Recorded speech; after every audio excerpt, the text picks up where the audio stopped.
Assalamualaikum warahmatullahi wabarakatuh. Pendengar dari Romi Muhammad Ramdhani. Materi yang akan didengarkan kali ini dengan judul Giga Si Bayi Homeschooling. Inti dari materi yang akan saya persembahkan, yang akan saya share ialah bagaimana pengalaman saya dan istri, terutama dalam menerapkan homeschooling dalam 5 tahun kehidupan kami. Materi Giga Si Bayi Homeschooling ini awalnya diadakan pada Sabtu 28 Juli 2018. Beberapa hari setelah Girga ulang tahun kedua. Jadi memang pada tahun 2018 itu materi ini saya persembahkan, saya share bagaimana ketika itu Girga 2 tahun. Setelah 2 tahun dengan teknik homeschooling, hal apa saja yang kami lakukan. Tahun ini 2022 Girga sudah berusia 5 tahun. Nanti saya akan informasikan bagaimana juga progres homeschooling keluarga kami. Dan sebentar lagi Girga akan memiliki adik. Baik, akan saya mulai dari perkenalan dulu barangkali ya, karena bisa jadi rekan-rekan yang menyimak materi ini belum tahu mengenai profil saya. Nama saya Romi Muhammad Ramdhani. Saya memposisikan diri di sini sebagai bapak rumah tangga, sebagai parenting coach and family therapist. Jadi kehidupan keseharian saya sebagai dosen, di satu sisi saya memberikan edukasi untuk yang membutuhkan mengenai parenting. Saya lebih senang menyebutnya family therapist karena saya membantu orang-orang yang membutuhkan untuk terapi, katakanlah. Karena banyak hal yang terjadi dalam keluarga dan saya memposisikan profesi sebagai family therapist bukan memilih acak dan ini profesi A, bukan dari itu.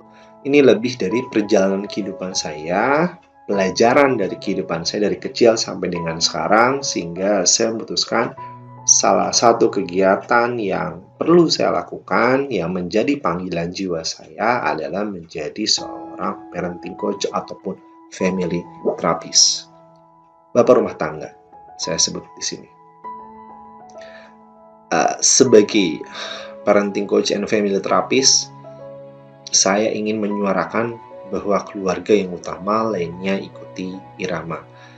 Karena seringkali orang terjebak dalam pemilihan prioritas dan keluarga di nomor sekiankan atau dijadikan prioritas yang kesekian.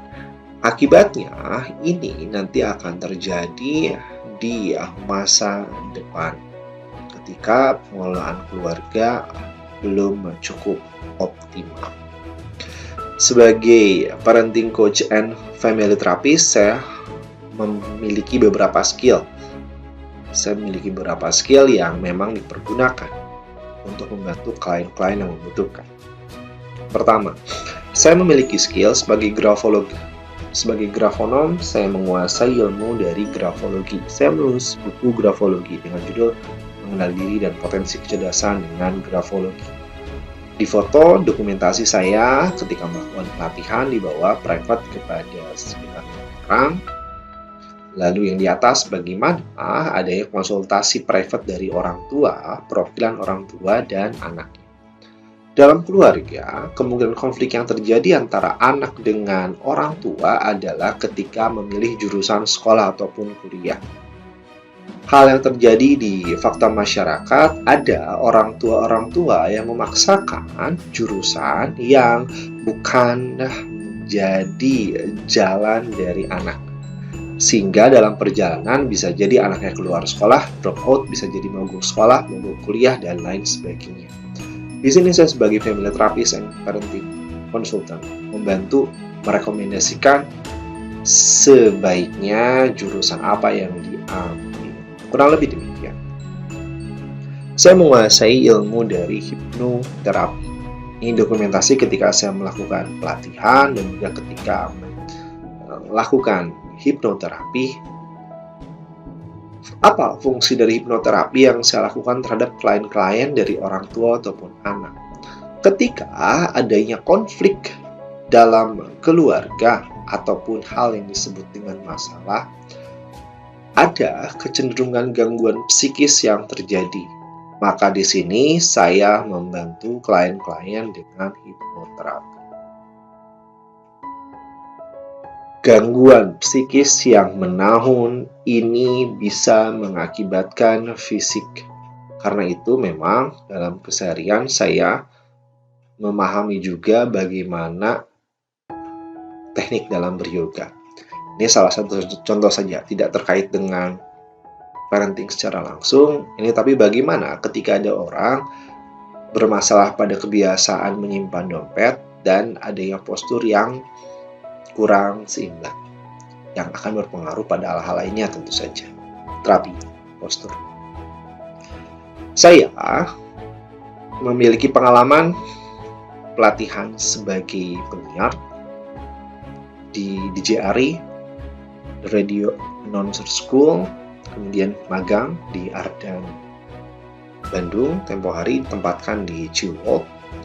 Yang saya mau ceritakan sebagai parenting coach and family therapist, saya belajar, saya memahami ilmu komunikasi.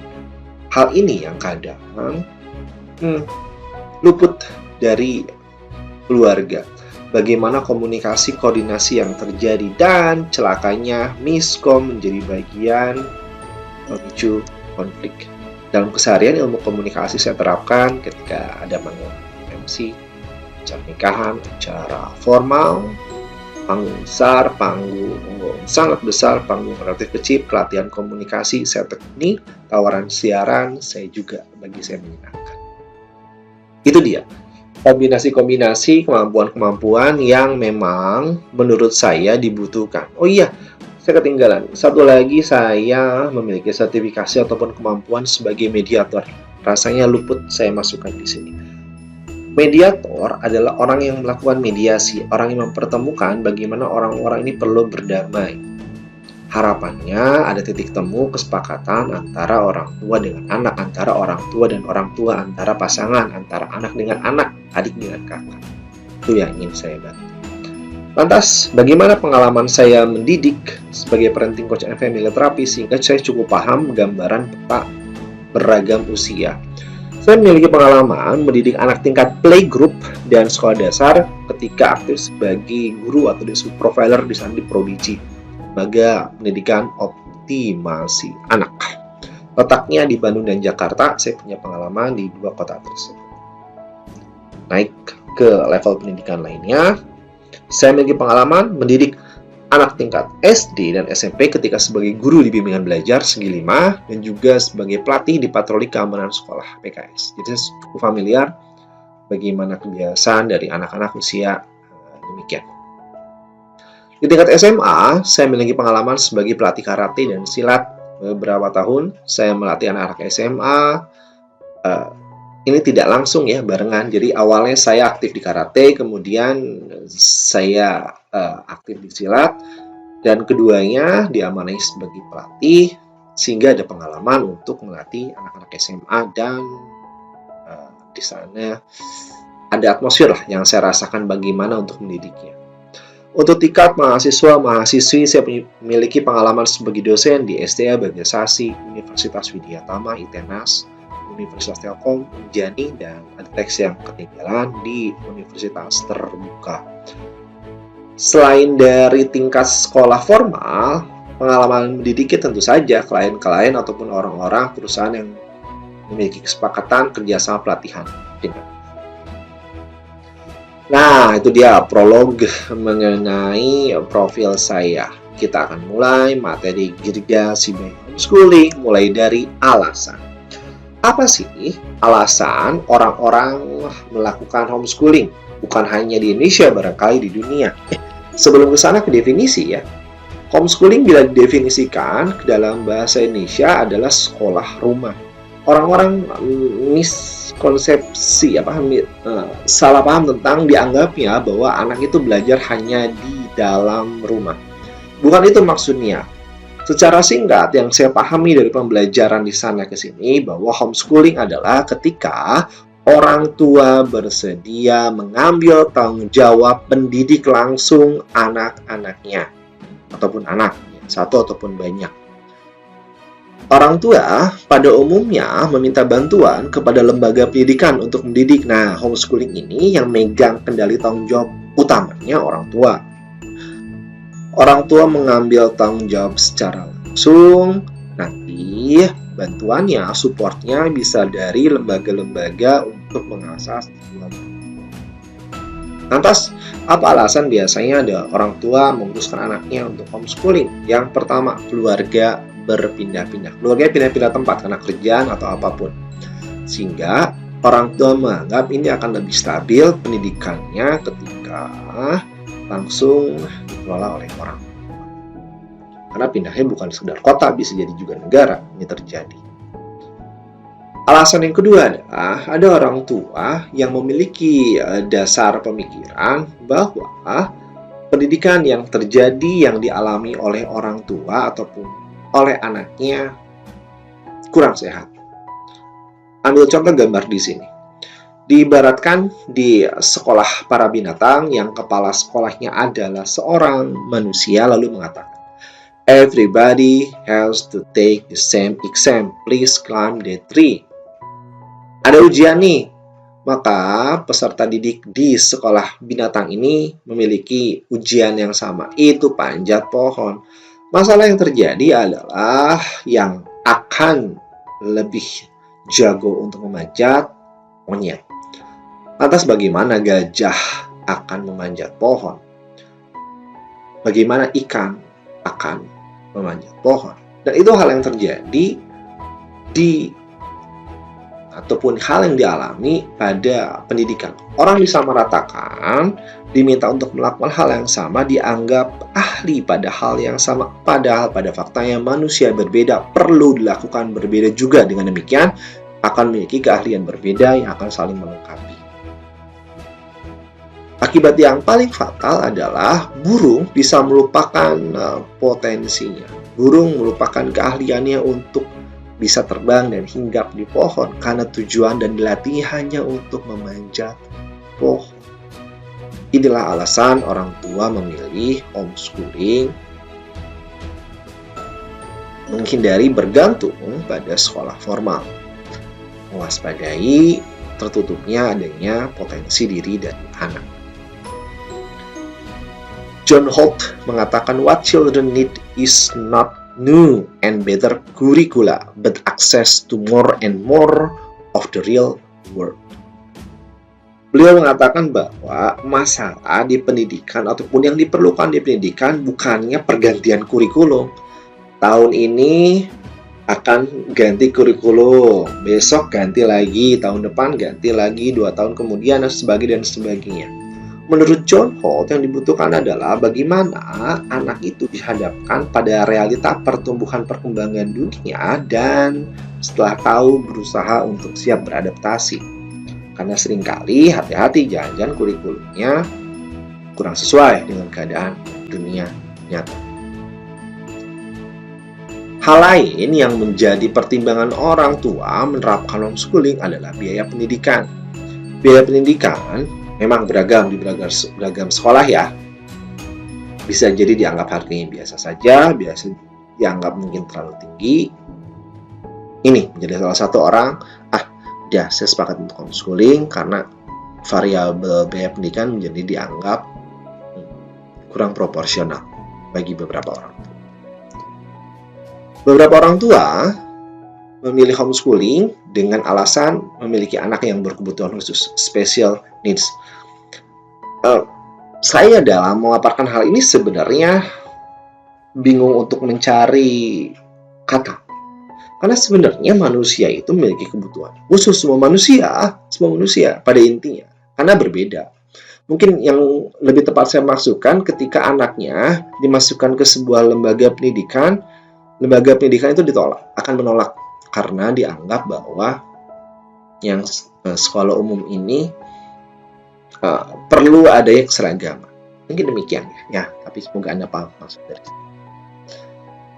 Ini data di 2016 yang saya kira masih relevan. Data from the National Household Education Survey Program. Reasons parents give for homeschooling. Concern about environment of other school, bagaimana kata kuncinya di lingkungannya. Dissatisfaction with academic instruction, ketidakpuasan terhadap akademisnya. Perhatian terhadap moralnya, bagaimana adanya perhatian bagaimana kehidupan religius yang mungkin lebih diharapkan dari orang tua. Decide to provide a non-traditional approach, mengharapkan adanya pendekatan lebih modern karena dianggap sekolah bisa jadi tradisional. Child has a physical or mental health problem, ada masalah kesehatan fisik ataupun mental. Punya kebutuhan khusus, adanya sakit yang sementara, temporer, dan alasan lain. Ada juga orang tua yang memilih homeschooling dengan alasan saya ingin anak saya. Jadi kombinasi ya di antara yang alasan sebelumnya ingin menjadi yang terbaik dari dirinya sendiri. Dan pilihan jalan yang dibutuhkan adalah homeschooling. Ketika mengungkapkan alasan-alasan ini, tentu saja yang ingin saya share di sini adalah bahwa keluarga kami menggunakan teknik homeschooling. Bisa jadi keluarga Anda berbeda karena kebutuhan tiap keluarga berbeda. Bahkan setiap keluarga homeschooling pun berbeda penerapannya. Yang ingin saya share adalah bagaimana homeschooling terapkan di keluarga kami. Hindari mengikuti pola keluarga kami karena pasti kebutuhannya akan berbeda dengan keluarga Anda yang mendengarkan. Bisa jadi Anda lebih cocok dengan sekolah formal atau bahkan tidak mengikuti homeschooling ataupun sekolah formal dengan istilah unschooling. Cari yang paling pas mana. Semua pilihan memiliki konsekuensi. Pilih yang konsekuensinya siap Anda terima. Homeschooling ini yang akan saya paparkan bagaimana pengalaman dari kami mendidik Girga, anak kami dari lahir maupun dari kandungan sampai dengan sekarang usia 5 tahun. Artinya dengan tema homeschooling with babies and toddlers round. Nanti bisa jadi saya akan sharing bagaimana pengalaman Girga sampai usia berapa. Karena akan terus berlangsung. Yang menarik dari homeschooling bagi saya, bagaimana bahwa kami terus tumbuh dan sama-sama belajar. Anak orang. Oke, apa yang dari anak butuhkan? Kata kunci yang menariknya semuanya, yaitu kebutuhan fisik, yaitu kebutuhan emosional, kebutuhan sosialisasi. Kebutuhan fisik tentu saja makanan, pakaian, kebersihan, perlindungan, keamanan, dan bermain. Hal yang menarik, anak itu akan tumbuh kembang lebih optimal ketika sudah merasa aman di lingkungannya.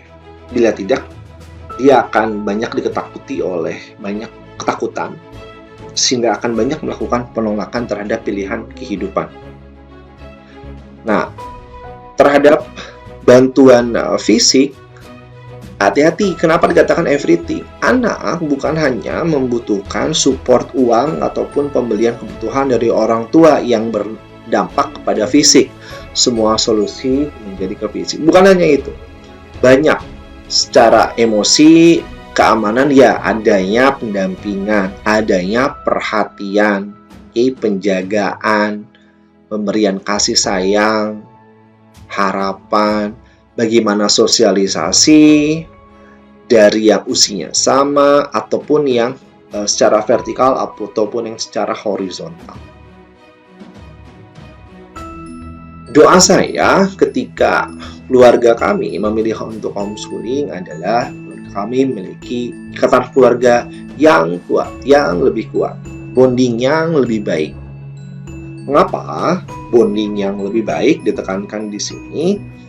Dalam fakta kehidupan masyarakat, ketika saya berkeluarga, saya mengamati, saya menjadi miris ketika ada anak yang lebih percaya kepada orang-orang yang bukan orang tuanya, bukan ayahnya, bapaknya, ibunya, mamanya, bundanya, lebih percaya ke orang-orang di luar sana.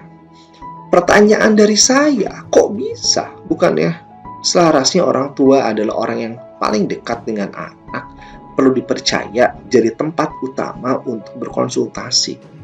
Bahkan yang lebih membuat saya bertanda tanya, pasangan yang meminta saran bukan kepada pasangannya, tapi kepada orang-orang di luar sana. Apa yang terjadi dengan kepercayaan ini, dengan ikatan ini? Maka menjadi doa saya dan istri, keluarga kami memiliki ikatan yang lebih kuat, sehingga memiliki rasa percaya yang lebih kuat juga. Permasalahan yang terjadi, kita cari solusi, kita jalani bersama. Dalam homeschooling ada sebuah prinsip, raising all children, raising ourselves. Transforming parent-children relationship from reaction, struggle to freedom, power, and joy. Adanya sebuah pembelajaran, transformasi, perubahan, karena ketika kita ingin anak untuk bertumbuh dan kembang, kata kunci yang utamanya bagaimana keteladanan dari orang tuanya. Omong kosong ketika orang tua menginginkan anaknya senang untuk belajar, di satu sisi orang tuanya jarang menunjukkan sebuah keteladanan asiknya belajar. Menjadi hanya sebuah impian ketika orang tua ingin anaknya memiliki spiritual yang tinggi, dekat dengan Tuhan, tapi orang tua yang mencontohkan sebaliknya. Ini yang menarik dari homeschooling, tumbuh bersama sampai akhir hayat, belajar terus, belajar dan belajar. Karena memang tumbuh dan kembang adalah sifat dari manusia. Yang bisa ataupun yang berpotensi menjadi masalah ketika Anda mulai menerapkan homeschooling adalah level percaya diri. Pertanyaan-pertanyaan akan muncul seperti, bisa nggak ya saya menerapkan homeschooling? Sementara saya belum punya pengalaman mendidik, mengajar, dan sebagainya. Ada kata kunci utama yang saya yakin akan menambah Anda lebih percaya diri. Yang pertama, Tuhan menitipkan anak kepada Anda orang tua. Maka yakinlah ketika Anda dititipin barang saja orang percaya, apalagi ini anak. Ya, jadi maksud saya ketika ada menitipkan barang, kepada penitipan barang di kehidupan kita, kan Anda percaya kepada orang itu. Nah, ini Tuhan sudah percaya kepada Anda, dititipkan anak, ya artinya Tuhan tuh sudah yakin Anda itu akan mampu mendidik anaknya. Sudah disesuaikan level pendidikan antara anak dengan orang tua. Tinggal bagaimana Anda mengelola kemampuan ini untuk mendidik. Ya. Jadi ketika pertanyaannya adalah rasa percaya diri, Anda memiliki modal untuk itu. Supportnya bagaimana? Percaya diri ini akan disupport. Pertama, kesepakatan dulu. Anda dan pasangan, seandainya ingin menerapkan homeschooling, sepakati selaras akan bersama. Karena tantangan yang terjadi adalah nanti bisa jadi dari keluarga terdahulu. Misal orang tua, mertua, adik, kakak bertanya. Bila ingin disebut tekanan pertanyaan itu terjadi, kenapa homeschooling? Tidak takutlah homeschooling dan sebagainya. Seandainya Anda dan pasangan saja belum selaras, belum kompak dengan konsep homeschooling, ya kepercayaan diri Anda bisa jadi tergerus. Makanya sepakati dulu, support dulu, saling dukung dulu. Langkahnya akan seperti apa? Dan bersyukur saya dan istri sudah selaras, sudah sangat yakin dengan pilihan kami. Kami maju terus untuk tumbuh berkembang bersama. Nah, ini yang tadi disebut ya. Banyak pertumbuhan yang saya alami ketika homeschooling. Dan saya ngobrol sama istri, saya tanya, apa sih pertumbuhan 5 tahun terakhir gitu homeschooling? Yang dirasakan seperti apa? Dan yang pertumbuhan yang dirasa ya pertumbuhan dari istri saya sendiri untuk bertumbuh kembangnya dirasakan. Tapi yang paling dirasakan adalah bagaimana istri menikmati untuk mendukung Girga mengikuti apa yang kegiatan yang menyenangkan belajarnya. Nah, ketika nanti Anda ataupun orang tua bersekolah formal kan pilihannya ya sudah ada paket. Pada homeschooling itu menjadi custom apa yang dipelajari, di mana karena semua menjadi lahan pembelajaran. Dan menyaksikan Girga belajar dengan penuh keceriaan, kesenangan akan menjadi rasa syukur tersendiri untuk istri. Dan tentu bagi saya, untuk saya pribadi ada hal yang bertumbuh apa? Hal-hal yang bertumbuh adalah saya menyadari bahwa ternyata diri saya masih kurang sabar. Saya menyadari itu dalam pertumbuhan. Karena kenapa saya bisa menyadari? Karena saya lebih banyak waktu dengan Girga, dengan homeschooling ini. Kadang-kadang saya kurang sabar dengan bagaimana pertumbuhan Girga. Kadang ada pemancingan emosi. Kadang saya teguran terhadap Girga mungkin terlalu keras dari saya. Saya akhirnya tentu dengan minta maaf pada Girga. Ada kepekaan yang bertambah pada saya. Kemampuan yang bertambah, saya sama sekali dulunya kurang paham tentang dapur dunia masak. Dengan konsep homeschooling ini ada pembelajaran tentang masak-memasak yang saya mulai pelajari, saya pahami. Lalu apalagi yang menantang, yang berpotensi menjadi masalah dalam keluarga homeschooling? Benar, ini bisa menjadi potensi, adalah time management. Bagaimana orang tua mengatur waktu, bagaimana orang tua mengatur kesempatan-kesempatannya untuk bersama anak. Karena bisa jadi orang tuanya dalam melakukan homeschooling juga kerja.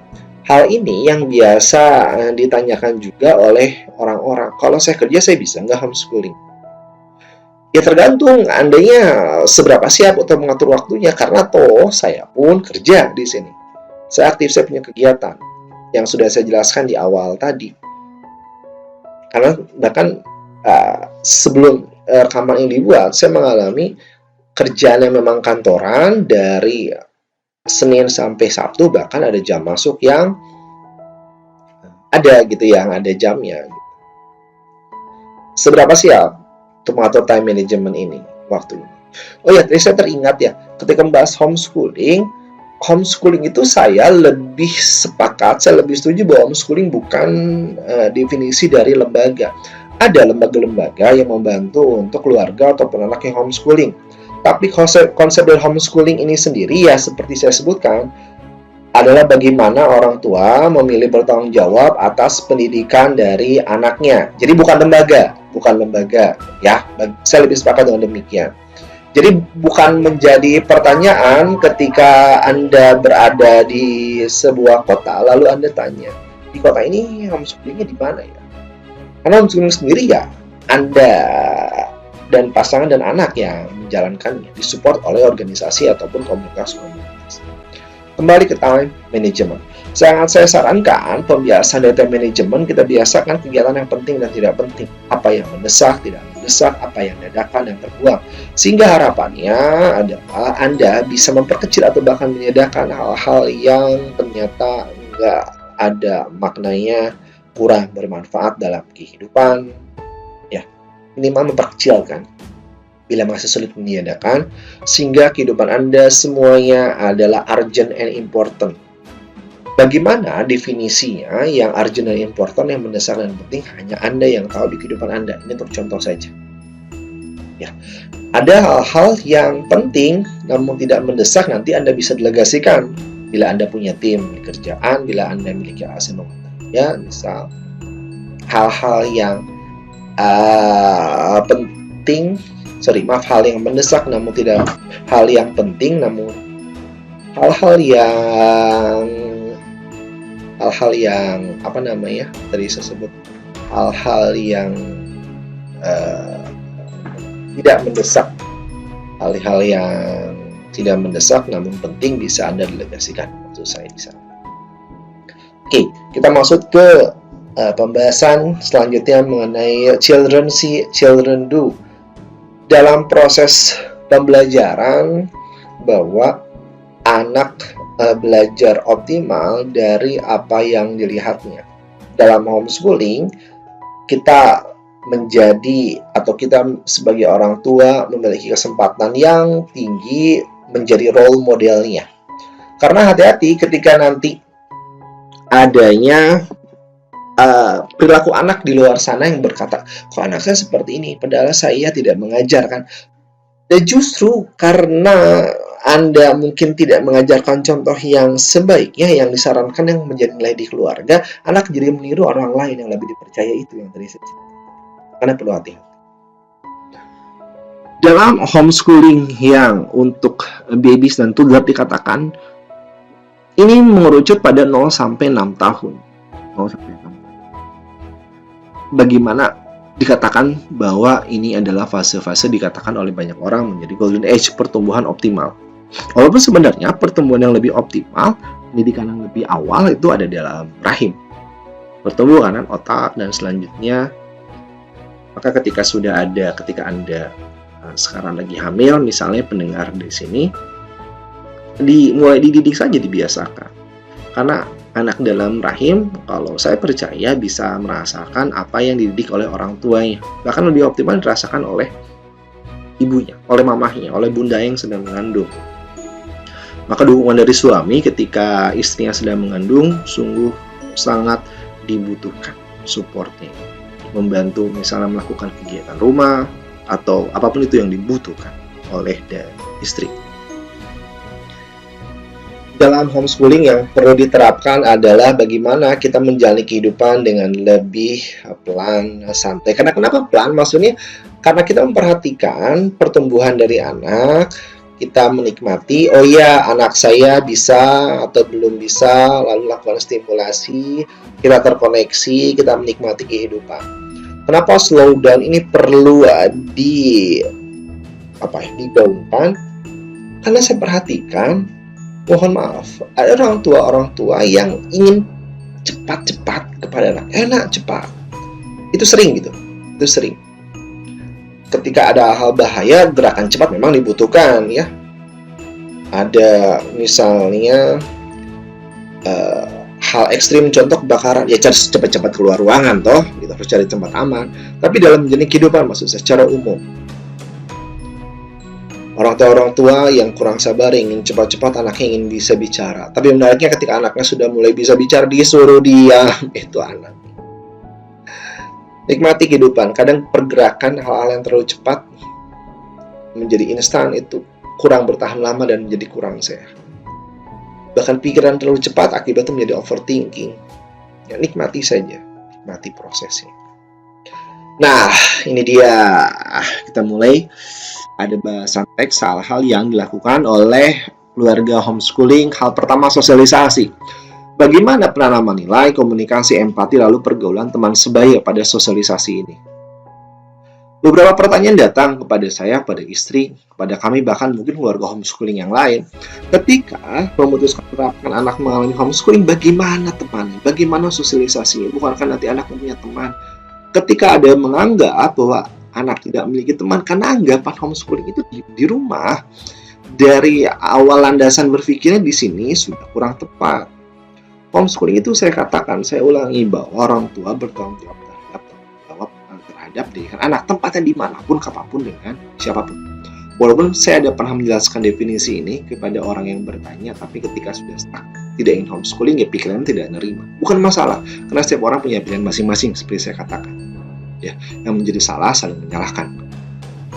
Kebetulan keluarga berbeda. Ini ada contoh ketika adanya sosialisasi. Oh iya, tadi kembali sosialisasi. Justru anak-anak homeschooling, nanti ada contoh gambar rasanya saya simpan. Itu sosialisasinya bisa lebih luas kalau saya perhatikan. Ketika anak mengalami pendidikan formal, itu teman-temannya akan relatif seumur dalam satu kelas misalnya. Teman-teman tidak salah sangka ya, ketika saya di sini, saya mengalami fase pendidikan sampai S3. Saya sebagai dosen, saya mengalami semua fase itu. Jadi, saya dan istri memutuskan pertimbangan homeschooling ini bukan berarti saya begitu antipati dengan pendidikan formal, gitu. Nggak juga, karena saya dan istri mengalami pendidikan formal. Namun demikian, untuk keluarga kami, pilihan homeschooling yang paling pas. Kita berlanjut kepada materi di sini. Bagaimana mengenai sosialisasi, penanaman nilai, komunikasi, empati, dan pergaulan. Bagaimana? Ini ada video giga, rasanya sih bisa saya play, tunggu sebentar ya. Ini lagi jalan-jalan di hutan kota di barat kan.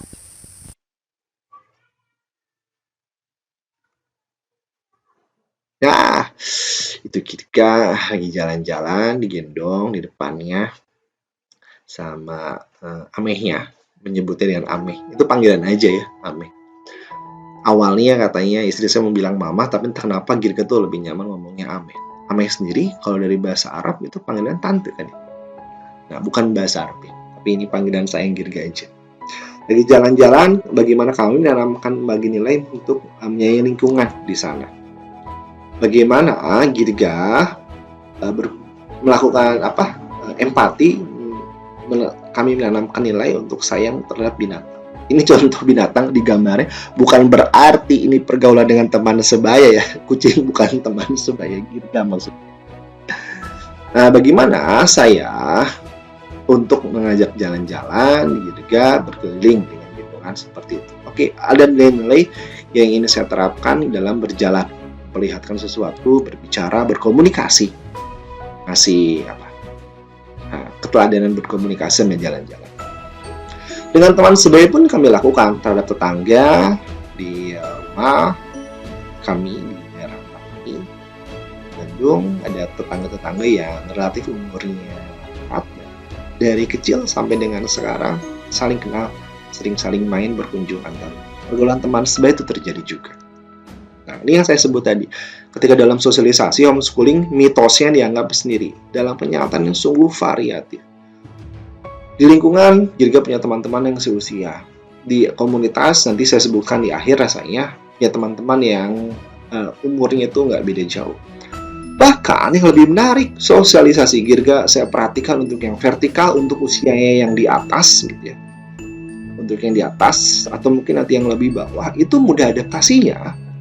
Karena Girga, bila saya ada tugas keluar di kampus, saya suka ajak ke kampus, saya memperhatikan bagaimana Girga bersosialisasi dengan teman-teman kerja saya, baik saya.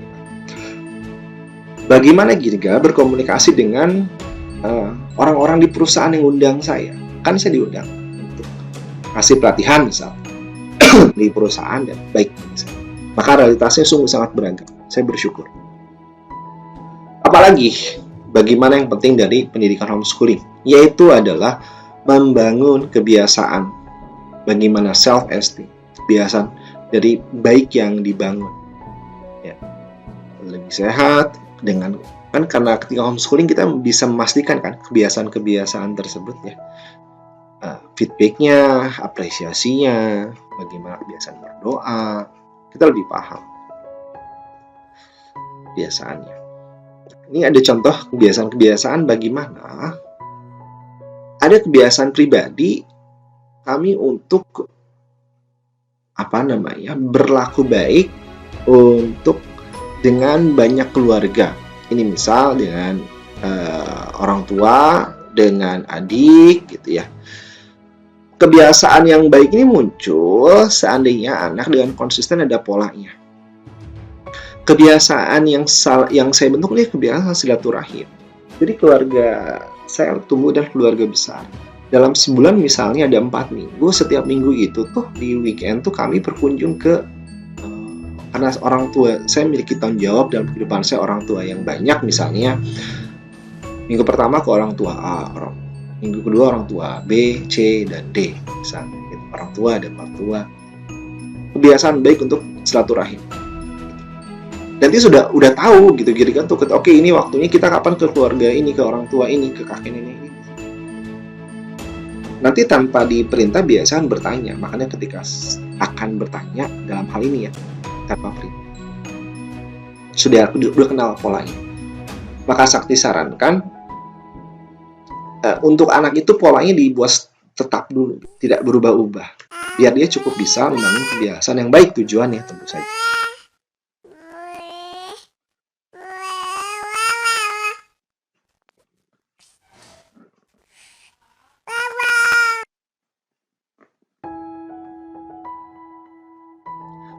ini yang menarik. Ada sebuah tanpa perintah dilakukan. Girga dari kecil suka nyanyi, seneng nyanyi. Itu nggak kami suruh, nggak kami suruh. Dia tiba-tiba jadian secara spontan. Ketika itu saya lagi megang handphone, saya dokumentasikan. Saya belum tahu kebutuhan dokumentasi untuk apa, tapi bagi saya ini peristiwa menarik yang Mungkin ketika nanti sudah lebih besar gitu, Girga juga akan senyum. Tak bener kok, Girga kalau sekarang di usia 5 tahun lihat video ini dia ketawa-ketawa sendiri ngeliat ini waktu kecil. Di dalam keluarga homeschooling membangun hidup lebih sehat tentu saja bareng-bareng sehat. Ketika masih kecil di usia bayi atau toddler, bagaimana kok fokus ke ASI? Karena Girga fokusnya ASI eksklusif. Di keluarga kami menerapkan fokus ke ASI. Bagaimana memperhatikan makanan dari orang tua, anak, bagaimana kecukupan tidur. Ya. Awalnya Girga memang ingin terus main. Tidur siangnya sangat jarang. Tapi lagi-lagi dengan kebiasaannya, bersyukur sekarang tidur siang tiap hari. Tidur siang. Karena memang kebutuhan kan dari anak tidurnya untuk cukup. Kegiatan fisik juga bersyukur banyak. Nanti saya akan cerita di sini. Komunikasi penuh kasih sayang dengan cinta, karena salah satu rahasia komunikasi bagaimana emosi yang dipancarkan. Lingkungan yang support untuk tubuh. Ini dia contoh. Bisa disebut sehat kali ya, tangan-tangan yang berlipat-lipat seperti ini. Kebiasaan hidup sehat. Saya tuh kalau olahraga suka bawa Girga, gendong, lagi jalan bisa keliling kan, saya gendong. Tadi ada fotonya di awal ya. Saya lagi low lunge misalnya, olahraga, saya bawa, saya gendong, sambil workout saya gendong. Girga berenang misalnya, pernah sendiri, bareng-bareng di kolam besar juga pernah. Bareng-bareng ya, tumbuh dan kembang bersama, lagi-lagi kata kuncinya. Sampai yang menarik, saya waktu lagi gendong Girga pos seperti itu, tidur digendong dengan posisi seperti itu. Ya bersyukur, artinya saya dipercaya oleh Girga aman, nyaman untuk support hidup sehat dan tidur posisi gitu. Parameter untuk hidup sehat tentu saja dari berat badan, respon, antusias berkegiatan. Oh iya, saya punya indeks pertumbuhan berat badan dari anak. Anda juga sebagai orang tua seperti sarankan punya. Jadi dengan tinggi sekian, beratnya berapa ya, sehingga Anda paham perlu distimulasi apa untuk kebutuhannya. Hati-hati membandingkan besar tubuh anak dengan orang lain. Sekali lagi, anak itu unik, pertumbuhannya berbeda. Perhatikan saja kesehatannya. Bila perlu jelas konsul kepada dokter, pada ahli gizi. Tapi ini dia parameter. Lihat contoh ini video nih.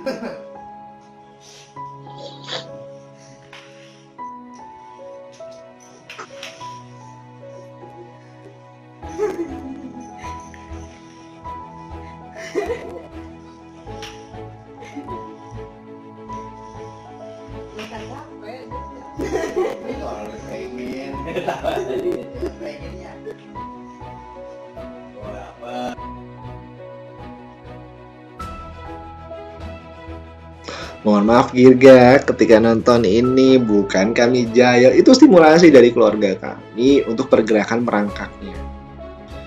Merangkak, jadi gerak kanan kiri. Tujuannya untuk pembiasaan sehat. Karena waktu itu kan Girga lagi main kue, terus merangkak. Ya kami oper karena sini biar gerak dulu, dia beraktivitas, habis itu ya makan. Aktivitas lain, ini lagi jalan-jalan, asli di hutan yang paling kiri, lagi bergabung dengan komunitas petualangan. Sama saya, kalau saya lagi jogging di trek lari, ikut di sana jogging bersama saya. Saya aktif di komunitas Spartan Komando di Balai Kota Bandung. Ikut bersama saya latihan. Ini ketika ada penurunan bendera pun dia ikut hormat. Dan perhatikan deh otot-otot badannya. Bagaimana ada pembentukan tersendiri di otot lengan, bicep, tricep. Ya, itu bukan tujuan utama saya sebenarnya. Tapi seiring pembiasaan sehat, otot-otot itu tidak terjadi pada usia yang. Saya masuk lagi kepada pembahasan bagaimana kami homeschooling dengan tujuan untuk membangun kenangan bahagia. Ada sebelum saya baca gini loh. Kadang-kadang kalau saya perhatikan, anak itu dianggap sebagai investasi dari orang tua untuk masa tua orang tua. Ngerti nggak? Jadi ketika orang tua, saya akan berlaku baik kepada anak, memfasilitasi dan sebagainya dengan harapan nanti dia akan bayar. Ketika saya tua, kamu urus saya misalnya. Menurut saya, hidup bukan sekedar tipe pedagang jual beli seperti itu. Kasih bukan memberi untuk mengharapkan kembali seperti itu. Bagi saya, ketika nanti anak pun kita percayakan dengan kebahagiaan, kita titipkan untuk membawa rasa syukur kemanapun, ketika dewasa nanti, yang saya percaya, yang istri saya juga percaya, bahwa anak akan berlaku baik kepada siapapun, termasuk pada orang tuanya. Bahkan akan melakukan yang memang diperlukan untuk siapapun, termasuk untuk orang tua. Nah, memang komitmen kami membangun kenangan bahagia, kenangan kebahagiaan untuk anak-anak kami, untuk Irga di sini. Maka dikenali bagaimana kebahagiaan anak. Oke, diulangi pola senangnya seperti apa, kasih kejutan. Kejutan, kebahagiaan bukan tentang nominal uang, tapi bagaimana perhatiannya yang diberikan. Maka hati-hati, tak perlu memberikan hadiah. Tidak wajib maksud saya ya, memberikan hadiah mainan yang nilainya sungguh fantastik, bombastis, wow. Karena anak itu, hal mainan yang paling menyenangkan bagi anak itu orang tuanya, menurut pengalaman yang dialami oleh saya dan istri. Jadi kami sering buat permainan yang dengan alat yang apa adanya. Karena istri saya membuat bagaimana dengan lapel diikatkan kepada ember dan sebagainya. Saya pun pernah membuat sebuah cek lah. Saya akan membuat cek. Waktu itu saya membelikan mainan dengan harga yang ratusan ribu kepada Girga. Dimaininnya, Girga itu main hanya sekian seper menit, berapa menit gitu, udah itu udah. Orang tua yang mungkin kurang ikhlas ya, ketika ini mainan udah saya beliin mahal-mahal, kenapa Anda mainkan cuma satu kali? Nah, daripada seterusnya, bukan tentang nominal harga dari mainan ya, tapi bagaimana perhatian itu diberikan. Perhatian kebutuhan yang diseneng, yang membuat anak tersenyum itu apa? Yang anak senang itu apakah main game? Girga sampai sekarang pun senang main game gitu ya, di luar mobil kah apa. Sekarang lagi senang main tembak-tembakan yang action. Kalau di usia yang 5 tahun ini, saya pun suka mendampingi ya, strategi. Kadang dia senang main bubble gitu, balon, ya hal yang menyenangkan. Parameternya tentu saja kenangan bahagia, bagaimana anak tetap ceria. Dengan ceriaan biasanya ide dan pendapat tuh muncul. Gimana kalau seperti ini, kenapa seperti ini? Dan bersyukur sekarang Girga fasenya bercerita, ada ide, ngasih solusi, bahkan yang bersyukurnya gimana kalau begini, usulnya, idenya. Dan saya punya keyakinan Girga itu adalah calon pemimpin besar, calon pemimpin hebat. Kan dia itu sudah punya seandainya dia sudah punya pilihan, dia itu punya prinsip dan dia saya memilih ini gitu. Bagi saya orang-orang yang berprinsip dari diri dengan alasannya tersendiri, dengan seleranya tersendiri, ini adalah ciri-ciri pemimpin hebat. Ada alasannya tentu saja ya, makanya apresiasi dan udah negosiasi dari zaman anak ini. Ya, tugasnya orang tua support, fasilitasi, bukan melarang. Justru dengan ketika banyak larangan tentu saja dalam batasan ya. Tentu saja ketika anaknya gigit kabel, ya larang lah. Maksud saya larang-larang yang secara umum ingin hal larang. Tidak boleh. Hati-hati. Nanti menjadi off anaknya. Jadi pasif. Hati-hati juga, saya ingatkan ketika anak Anda sudah berbicara, saya yakin nanti ada fase orang tua ini anak bicaranya banyak sekali. Hati-hati, hindari marahin, bahkan suruh diam. Ya, marahin. Hati-hati nanti jadi pasif anaknya. Mogok bicara. Membangun kemandirian, belajar mengurus dirinya sendiri, buang air kecil, kedepannya buang air besar, makan, minum, mandi. Gosok gigi pakai pakaian. Saya membiasakan untuk gosok gigi Girga dari kecil, dari sejak bisa menggenggam bareng-bareng. Saya biasakan gosok gigi, buang air kecil. Saat ini udah biasa. Mungkin saat ini dalam usianya ini yang sedang proses buang air besar, karena kan tipenya kloset ya di rumahnya, kloset dan belum nyampe. Ketika untuk sendiri ya, untuk naiknya itu belum nyampe dengan ketinggian. Ya berproses. Saya yakin nanti akan bisa pada waktu. Untuk makan sendiri, minum sendiri. Untuk mandi sendiri pun. Jadi guyur pakai gayung, udah pakai sabun kan gitu, guyur lagi. Walau belum bersih secara optimal nggak apa-apa, biasakan saja. Jadi hindari Anda mandi itu belum bersih, yang bersih. Nah iya kan, belum optimal lah jangkauan dan sebagainya. Bantu dengan orang tua, tapi minimal sudah kebiasaan mandiri. Pakai pakaian, terus ya makan contohnya. Berkembangnya bertahap, stimulasi pakai alat bantu, bagaimana mensupportnya, gigi yang otomatis ukuran giginya kan gitu. Ya, tempat duduk untuk bayi untuk bantu makan. Saya dulu pernah coba untuk toilet duduk ya, ada yang buat bayi kan gitu ya, duduknya buat jongkoknya. Terus saya kasih kursi kecil untuk naiknya, tapi saya kira bahaya kalau sendiri, tetap harus dibantu. Apresiasi pertumbuhannya. Dalam membangun kemandirian, tentu saja parameternya kesadaran, ini yang penting, kesadaran anak bahwa dirinya memang perlu melakukan itu, bukan karena terpaksa. Sehingga kapanpun nanti dia bersama siapapun, dia akan melakukan secara otomatis. Itu yang menjadi doa kami bersama untuk menyakini. Memelihara keingintahuan yang selanjutnya. Memelihara keingintahuan, bagaimana kita support keamanan untuk explore, mainan yang aman untuk explore. Kan dipilih ya, nggak semua mainan aman, kadang-kadang ya ada juga toko-toko mainan tertentu yang menjual mainan yang belum lulus uji coba, itu ada, hati-hati ya, tajam biasanya itu, ada sudut-sudutnya, hati-hati. Yang terlalu kecil juga untuk anak, karena ada kecenderungan kan anak belajar semua dimasukin mulut ya. Bahaya, nanti ketelan. Respon yang nyaman untuk bertanya, apresiasi bila ada inisiatif untuk bertanya.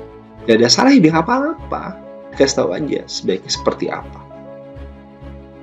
Saya senang baca, saya termasuk yang senang baca. Ternyata Girga mungkin melihat itu, merasakan itu, dan sebelum tidur salah satu yang ingin dia minta adalah bacakan buku. Banyak buku, bisa jadi komik misalnya, bisa jadi buku yang tentang dinosaurus atau binatang, apapun itu yang ada. Belajar untuk ekspor, ini lagi bawa rumput gitu ya. Nah ini yang menarik, dia masuk ke untuk mandi, pengen nyoba katanya di apa ya, kalau kami nyebut ini baskom ya, baca wadah kecil. Satu sih dia pengen nyoba masuk ke ember ya, dinikmati aja keingintahuan, merasakan halnya, toh amat, toh dijaga. Pelihara semangat dan penuh rasa ingin tahunya untuk berani tanya dan mencoba, penasaran, ada galon, dia pengen megang, ternyata sama dia mau diminum, itu galonnya kosong ya, tenang aja yang nonton. Itu dia berkomunikasi dengan bahasa tubuhnya, belum bisa berbicara lancar ketika itu, ingin megang itu galon, dan ternyata dia pengen coba minum, itu kosong aja, tenang, bukan maksud untuk menganiaya anak. Itu lagi yang di atas lagi naik kereta, lagi naik kereta untuk anak, di bawah lagi nyoba bersama omnya, main, dance, mencoba makan pertama kali buah naga. Lihat ekspresinya, dia kaget. Itu dia kehidupan untuk mencoba hal yang baik. Bagaimana homeschooling membangun wawasan dan pengetahuan? Dengan awal misalnya, ajarkan, informasikan nama-nama benda di sekitar, bagaimana sebab akibat yang terjadi. Saat ada peristiwa atau yang didengar itu gimana, diskusikan. Adanya pengetahuan yang luas tentang hal yang diminati. Sebab akibat sederhana, ini contoh yang digambar bagaimana lilin itu ketika ditiup ya padam. Ditiupnya padam, dia tahu sebab akibatnya dan dia belajar niup. Kan itu ada prosesnya ya, bagaimana otot dari di pipi itu ketika meniup menghembuskan pas sehingga dia padam. Itu anak nggak bisa langsung bisa, itu posisinya mesti pas dulu, tiupan tenaganya, dia belajar dari sana. Bagaimana wawasan dan pengetahuan ini bertambah ketika anak sudah mulai tahu nama-nama benda. Jadi kalau jalan misalnya di berkendaraan, dikomentarin itu nama-nama bendanya. Ngobrol, nanya, logika sebab akibat. Diingatkan, anak bayi belum siap untuk instruksi formal, duduk diam dan mendengarkan. Jadi seandainya nanti berkomunikasi dan mendengarkan sambil bergerak untuk awal-awal di bayi, ya jalani saja. Seiring nanti sudah bisa duduk stagnan untuk berkomunikasi, ya lakukan. Hati-hati salah paham. Seperti salah paham guru-guru ataupun dosen yang menganggap bahwa anak-anak yang banyak bergerak di dalam kelas ada anak-anak yang gaduh, yang bandel. Bukan seperti itu sebenarnya kan. Cara pembelajaran efektif manusia itu kan berbeda. Ada yang nyaman dengan mendengarkan, menyimak, orang-orang yang visual, auditori, tapi ada yang kinestetik juga. Orang-orang kinestetik ini yang perlu difasilitasi belajar di ya. Lakukan hal yang disukai dan menjadi perhatiannya. Ketika kebutuhan saya sebagai dosen banyak bergerak dengan laptop, dia mengikuti, ya dia jadi tertarik, ada gambar di sana, kadang ingin ikutan lihat layar terang, menjadi perhatian, ya fasilitasi saja. Namun tetap dijaga tentu saja.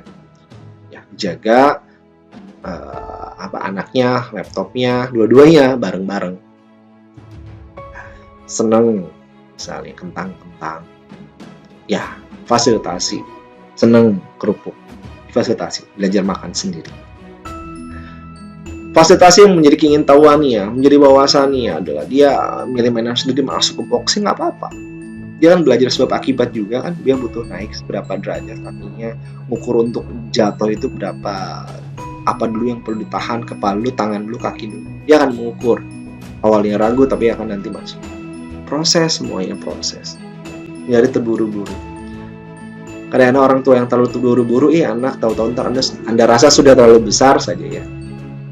Hal itu yang ingin saya nikmati. Kadang dalam kebersamaan dengan anak yang ingin saya tanamkan ini tiket sekali jalan nih. Ya kan gini kan, 5 tahun ini cuma sekali, manusia cuma sekali. Kebersamaan saya kesempatan ini cuma 1 kali. Nanti ketika dia sudah bertambah usia, bisa jadi dia sudah punya kehidupannya sendiri. Udah punya teman-teman, sobatnya sendiri. Tentang sosialisasi ya. Kadang-kadang tadi saya teringat, nanti temannya kalaupun homeschooling terbatas dong teman-teman. Gini loh. Kita aja yang sekolah formal, itu kalau teman sekelas 40 orang, berapa orang sih yang jadi sahabat kita? Sahabat itu akan bisa diukur oleh jari tangan. Paling banyak sama jari kaki deh, gitu. Ya. Nah, sekarang kita masuk. Nih, baca dulu. 1-7. Bagaimana? Ini adalah hierarki hierarki peraturan perundang-undangan yang ada di Indonesia. Jadi dari paling atas sampai paling bawah, dari undang-undang dasar sampai peraturan daerah, kabupaten atau kota. Faktanya, kenyataannya Indonesia adalah negara hukum dan semua ada aturan mainnya. Lantas bagaimana dengan homeschooling? Apakah ada aturan mainnya? Apakah ada dasarnya? Itu kan pertanyaannya. Legal nggak katanya homeschooling ini? Pengaturan tentang homeschooling setidaknya ada di Undang-Undang Nomor 20 Tahun 2003 tentang Sistem Pendidikan Nasional. Dikatakan di sana, homeschooling itu masuk kepada apa? Masuk kepada dari pendidikan yang informal. Misal, ya, pendidikan untuk homeschooling usia dini ya, usia anak kecil. PAUD pada jalur pendidikan informal berbentuk pendidikan keluarga atau pendidikan yang diselenggarakan oleh lingkungan. Ini kan PAUD ya. Data. Saya terlalu cepat ya kalau ke PAUD. Dari yang 2 dulu nih. Dengan anak usia dini kan diselenggarakan melalui formal, non formal atau informal. Nah, pilihannya di situ. PAUD itu jalur formal. Nah, nanti jelas. Nanti ada informal juga. Yang non formalnya apa? Kelompok bermain, penitipan anak, atau yang lain. Informalnya apa? Pendidikan keluarga. Nah, itu loh dasar hukum. Ya, jadi kalau ditanya ada nggak dasarnya? Ada. Nanti ketika sudah mengikuti pendidikannya ini, anak-anak yang mengikuti homeschooling ikut penyetaraan di paket A, B, dan C. Dan ketika C, nanti bisa dipergunakan untuk kuliah. Sudah ada kok contoh-contoh adalah ya anak-anak yang kuliah dengan paket C ini. Ya, karena kan saya sebagai dosen jadi saya tahu juga gitu bahwa itu ada, bahkan di kampus yang saya ajar. Lalu bagaimana stimulasi dari kurikulum anak usia dini? Itu kurikulumnya banyak sekali. Banyak sumber yang ada di internet, Anda bisa pilih. Tapi yang paling utama, pilih kurikulum yang sesuai dengan kebutuhan anak. Ini kan secara umum ya, kurikulum ini secara umum. Pada usia misalnya berapa tahun, anak ini pada umumnya bisa melakukan A, B, dan C. Pada faktanya apakah sudah tentu? Pasti belum tentu. Bisa jadi ada yang belum dan perlu distimulasi lebih baik. Nah, itu tugas orang tua, melakukan stimulasi. Bila pada usia yang sudah lebih kok masih belum bisa, gimana ya, terus dibantu, disupport. Ini contoh bagaimana checklist perkembangan yang kami terapkan. Ini yang sudah kan kami checklist yang kita kemampuan bahasa, moral dan agama. Mohon maaf kalau ada yang kerobek ya, karena ini kan kami ditempel di dinding, jadi seandainya ada yang sudah di checklist kami biar gampang. Ketika ganti indikator, ada yang susah dicabut, jadi sobek, nggak jelas. Apalagi nih aturannya, ada juga nih aturan Menteri Permendikbud nomor 137 tahun 2014 tentang standar nasional dari PAUD. Ya, support yang tadi ya. Ketika Anda memutuskan dengan homeschooling, maka jelas nanti akan saya sarankan Anda untuk tergabung di PKBM terdekat. Anda coba browse aja referensi pendidikan. Di PKBM ini nanti Anda akan mendapatkan support bagaimana proses anak Anda untuk mengikuti pendidikan A, B, dan C ya. Tadi paket A, B, dan C itu. Tergabung di komunitasnya. Pada waktu ini, ketika Anda pada usia dini mungkin bisa jadi belum perlu secepat mungkin. Nanti Pak, saat Anda homeschooling di usia yang udah sekolah dasar, ini kan kalau sekolah dasar SD mulai 7 tahun mungkin ya. Nah, mulai tanya-tanya, bergabung yang terdekat. Di usia yang tumbuh terus berkembang, Anda sudah tahu kan dari pengalaman dan apa yang saya dan istri perhatikan, kekuatan Girga salah satunya ada di musik. Maka dari usia 2 tahun kami mengikut sertakan Girga di komunitas musik, Johnny Music namanya. Usia 2 tahun sudah mulai distimulasi. Lalu dan berarti 2019 ya. Girga lahir 2017, 2019 di usia 2 tahun mulai masuk. 2020 Girga melakukan konser musiknya yang pertama. Bersyukur dia senang, bersyukur dia percaya diri, bertambah koordinasi misalnya dengan alat yang digunakan. Oke, rangkaian gerakan kan itu koordinasi harus dilakukan jelas. Ya, saya bersyukur. Terima kasih Girga. 2021 melakukan konser yang kedua dan di 2022 melakukan konser yang ketiga. Sudah 3 kali konser. Girga sudah mulai terbiasa tampil di hadapan banyak orang, di hadapan kamera, komunikasi dengan teman-teman, apakah itu yang vertikal ataupun horizontal, apakah teman-teman yang sebaya ataupun dari kakak-kakak ataupun guru-guru. Bersyukur. Selain itu, apalagi kegiatannya, Girga di usia 4 tahun saya ikutkan Girga bela diri. Karena kenapa bela diri? Tentu saja kan pola kehidupan sehat sudah kami lakukan. Tapi bagi saya, karena saya pun praktisi bela diri itu hal yang perlu ataupun mampu dimiliki oleh manusia. Menurut saya, menurut kami, menurut istri dan keluarga kami. Mengapa? Karena ada situasi-situasi di mana kita tuh tidak bisa menggantungkan diri kepada penegak hukum katakanlah. Polisi kan nggak selalu ngawal kita dan bisa melindungi seandainya ada potensi kejahatan yang terjadi. Dan ketika itulah bela diri diperlukan. Lebih dari itu, bela diri bisa membentuk disiplin orang dan banyak hal bisa dibina dan lain sebagainya. Saya merasakan itu sebagai orang yang juga belajar bela diri. Saya ikutkan Girga di bela diri kungfu. Girga saya ikutkan dari usia waktu itu 4 tahun. Sebuah usia bagaimana dia sudah mulai bisa mengikuti arahan instruksi, karena nanti kasihan gurunya, kasihan shifunya. Seandainya dia diikutkan terlalu kecil, untuk koordinasi gerakan belum terlalu lancar, ngikutin arahan juga belum mampu, kan nanti kasihan. Pada usia 4 tahun dia sudah bisa, dan bersyukur dia sudah mengikuti. Jadi di kungfu itu ketika awal masuk belum dapat sabuk, dan Girga sudah mengikuti ujian kenaikan tingkat pertamanya, grade. Nah, selamat. Dia sudah sabuk putih saat ini, dan tentu saja menjadi peserta yang paling kecil, paling muda. It's okay, Girga. Nikmati saja ya. Bagaimana latihannya, karena dia senang juga untuk bergerak, beraktivitas.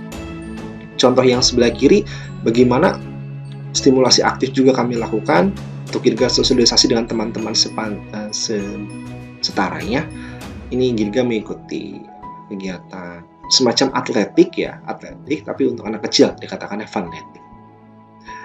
Karena Girga termasuk yang ikut dari kecil, dia yang menariknya dia dijadikan model oleh tim di sana. Ya, menarik. Mungkin kamu entah jadi foto model Girga ya. Oke. Ya, itu dia.